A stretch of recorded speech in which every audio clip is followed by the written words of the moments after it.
सोचिए, हमारे वार्डरोब्स में ऐसी कौन सी चीज है जो शायद सबके पास होती है? जी हाँ, जीन्स की एक जोड़ी, बिल्कुल आम सी रोजमर्रा की चीज, इतनी आम कि हम कभी उस पर गौर ही नहीं करते। लेकिन क्या कभी सोचा है कि हर जीन्स अपने अंदर एक पूरी दुनिया की कहानी समेटे हुए है? एक ऐसी कहानी जो बर्रे आज़मों तक फैली हुई है। चलें, आज इसी जीन्स की पोशीदा जिंदगी के बारे में जानते हैं। तो इस सफ़र में हम क्या क्या देखेंगे? हम शुरुआत करेंगे एक सिंपल सी जीन्स से, फिर देखेंगे कि ये खेत से कपड़ा कैसे बनती है, उसके बनने के प्रोसेस को बयान करने वाली ज़ुबान को समझेंगे, फिर उसकी छुपी हुई माहौलियाती कीमत पर बात होगी, और आखिर में हम देखेंगे कि जीन्स के लिए एक नई ज़िंदगी कैसे मुमकिन है। तो सबसे पहले बात करते हैं सिंपल सी जीन्स की। हर कहानी का एक स्टार्टिंग पॉइंट होता है और हमारा स्टार्टिंग पॉइंट है ये मामूली सी चीज़ और एक बहुत ही बुनियादी सवाल। सवाल यह है कि इस एक जीन्स को बनाने में आखिर लगता क्या है? अब ये सुनने में तो बहुत आसान सा सवाल लगता है ना, लेकिन इसका जवाब वो हमें पूरी दुनिया के एक ऐसे सफर पर ले जाएगा जिसकी हमें उम्मीद भी नहीं है। चलें, अब देखते हैं इसका सफर, खेत से कपड़े तक। और जब हम खेत कहते हैं ना, तो इसका मतलब कोई एक खेत नहीं है, ये एक ग्लोबल सफर है। जीन्स किसी एक फैक्ट्री में नहीं बनती, ये तो आप समझ लें एक ग्लोबल सिटीजन है। ओके, तो ये पूरा प्रोसेस बुनियादी तौर पर 5 स्टेप्स का है। पहले तो चीन और इंडिया जैसे गर्म मुल्कों में कपास उगाई जाती है। जब फसल तैयार हो जाती है तो इसकी कटाई होती है। फिर इस कपास के रेशों से नरम सा धागा बनता है। इस धागे को फिर इंडिगो रंग में डुबोया जाता है, वही गहरा नीला रंग जिससे डेनिम बनता है। और बस आखिर में इस डेनिम को काटकर सिलाई करके और फिनिशिंग देकर वो जीन्स बना दी जाती हैं जो हम पहनते हैं। ठीक है, तो बनाने का तरीका तो हमने देख लिया, लेकिन अब तीसरे हिस्से में हम एक जरा अलग चीज पर गौर करेंगे।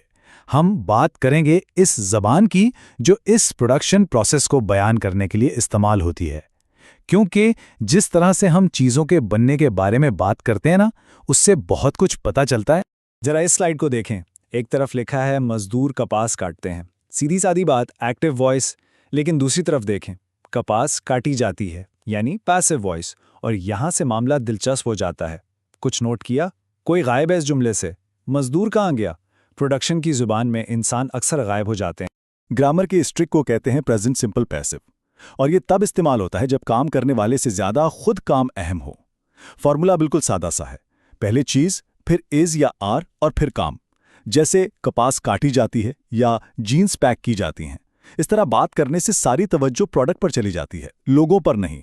हम कह सकते हैं कि ये मास प्रोडक्शन की ऑफिशियल जुबान है। तो हमने प्रोसेस भी देख लिया और जुबान भी। अब चौथे हिस्से में हम इस पर्दे को उठाने वाले हैं जिसे अक्सर नज़रअंदाज कर दिया जाता है, यानी हमारी जीन्स की छुपी हुई माहौलियाती कीमत। चलें उन वसाइल की बात करते हैं जो इस कपड़े के पीछे लगे हैं। ये पूरा ग्लोबल प्रोसेस, ये इतनी बड़ी प्रोडक्शन मशीनरी, इस सब की एक कीमत है, और ये कीमत हमारी सोच से कहीं ज्यादा है। ऐसी कीमत जिसे आप पैसों में नहीं तोल सकते। 10,000, सिर्फ एक नंबर। लेकिन इस नंबर का मतलब क्या है? इसके पीछे क्या छुपा है? 10,000 लीटर पानी। जी हां, अंदाजा लगाएं, ये इतना पानी है जितना एक औसत इंसान 10 साल में पीता है।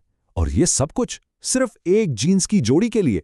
ये है इस मामूली सी दिखने वाली चीज का हैरानकुन वाटर फुटप्रिंट। तो मसला तो सामने आ गया, अब वक्त है उसके हल की तरफ देखने का। अपने आखिरी हिस्से में हम ये देखेंगे कि हम अपनी जीन्स को एक नई जिंदगी कैसे दे सकते हैं, क्योंकि सस्टेनेबिलिटी का ताल्लुक आखिरकार हमारे अपने फैसलों से है, हमारी चॉइस की ताकत से। तो जब जीन्स पुरानी हो जाए तो क्या होता है? क्या उसे फेंक देना चाहिए? नहीं, इसका जवाब कचरा नहीं है। कई ऑप्शंस हैं। हम इसे चैरिटी में दे सकते हैं, दोस्तों के साथ स्वैपिंग पार्टीज में एक्सचेंज कर सकते हैं, या फिर थोड़ी सी क्रिएटिविटी दिखाकर इसे नई आइटम में बदल सकते हैं, जैसे कोई बैग या खिलौने या जो भी सोचा जा सकता है। और जब कुछ नया खरीदने की बारी आए तो याद रखें, असल ताकत इंफॉर्मेशन में है।